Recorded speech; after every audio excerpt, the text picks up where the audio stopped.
안녕하십니까. 프라우드 코리아 TV 이현수입니다. 오늘은 전 시간에 이어서 이승만 대통령의 업적 중 탁월한 외교력으로 외교 분야의 업적을 올린 것과 그 다음에 경제 분야의 업적에 대하여 말씀을 나누는 시간 갖도록 하겠습니다. 구독과 좋아요는 저에게 큰 힘이 됩니다. 앞으로 좋은 영상으로 보답하도록 하겠습니다. 탁월한 외교력으로 외교 분야의 업적을 올린 첫 번째 업적. 이승만 대통령의 일대기는 탄생부터 대한민국 건국까지를 통해 살펴보았지만 이승만 대통령은 해방 직후 국내 여러 단체로부터 중요직을 부여받았습니다. 이는 독립운동가들 사이에서 이승만을 없어서는 안 될 중요한 인물로 인식했다는 것을 보여줍니다. 그 핵심은 그의 외교력에 있었습니다.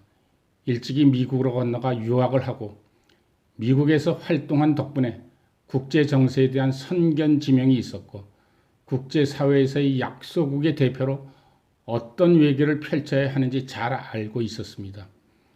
그런 경험을 바탕으로 그는 대한민국 수립 이후 유엔과 미국 등 30여 개 국가로부터 승인을 획득하여 대한민국의 정통성을 확립하였습니다.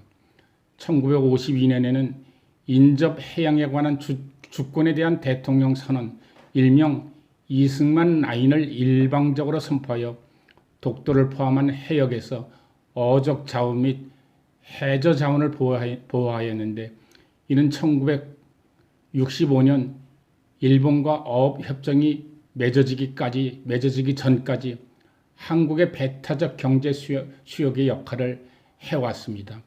또한 6.25 전쟁 막바지에 미국이 단독으로 휴전을 모색하자 아이젠하워 대통령 등 미국의 정치가들을 회유 내지 협박하여 1953년 10월에 한미 상호 방위 조약을 체결하는 데 성공했습니다.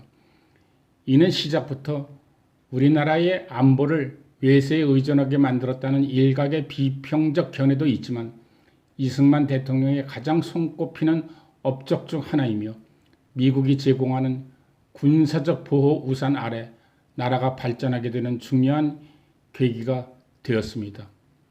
두 번째, 토지 계획의 성공 등 경제 분야의 업적에 대해서 말씀 나누도록 하겠습니다. 한미 상호 방위 조약과 더불어 이승만 대통령의 업적 중 가장 중요한 것을 꼽으라고 한다면 남한의 토지개혁 성공입니다. 6.25 전쟁 발발 전에 시작된 토지개혁을 통해 기존의 지주 토지 소유제를 청산하고 경자유전, 경작자가 토지를 갖는다는 그 원칙에 따라 자작농적 토지 소유제를 확립하였습니다. 그 결과 전체 토지 면적에 대한 자작자의 비율은 92.4%에 달하게 되었는데 해방 당시 자작지의 면적이 35%에 불과했다는 사실을 비추어 볼 때 한국 농업 구조상 획기적인 변화를 의미했지요. 이것이 중요했던 이유는 북한은 이미 1946년 3월에 북한 전 지역의 토지 개혁을 실시하여 지주 소작 제도를 일수하였기 때문입니다. 자신의 땅을 가져보고 싶은 것은 조선시대와 일제강점기 동안 고통받았던 농민들의 오랜 소망이었기 때문에 이를 해결해 준 토지개혁은 북한 정권의 정당성을 부여하는 데 중요한 요소로 작용하였고 북한의 인식에서는 토지개혁이 조선의 완전한 민주독립국가 건설의 초석을 닦는 일로 인식되었기에 아직 토지개혁을 실시하지 못한 남한사회에 영향을 미칠 만한 중요한 근거가 되었습니다. 특히 38선 이북이 이러한 상황은 여러 통로를 통해 남한에 전달이 되었고 38선 이남의 정치 세력들을 다층화시키게 되는 원인이 되었으며 남한은 내부적으로 갈등과 분열을 겪게 됩니다. 이에 미 군정은 1948년 3월 22일에 과거 일본인 소유 토지에 대한 개혁적 조치인 법령 174호를 전격 시행하여 토지개혁의 물꼬를 텄고 이후 1950년 3월 이승만 정부의 농지개혁법 공포로 남한에서 토지개혁이 이루어졌습니다. 이는 남한의 토지 개혁을 통해 자신들의 영향력을 남한 지역까지 확대하려고 했던 북한의 의도를 완전히 무너뜨렸던 중요한 계기가 되었고 한국 자본주의를 태동시키는 데 기여하였으며 6.25 전쟁 시 남한의 농민들이 북한군에 부역하는 현상이 나타나지 않았습니다.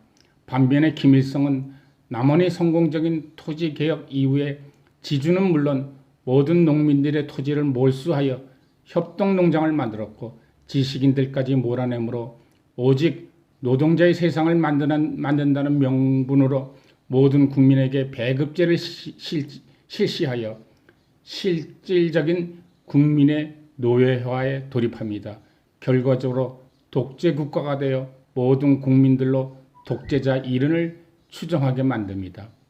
오늘은 여기까지 하겠습니다. 다음 시간에는 교육제도와 사회제도에 대한 업적에 대하여 말씀을 나누도록 하겠습니다. 감사합니다.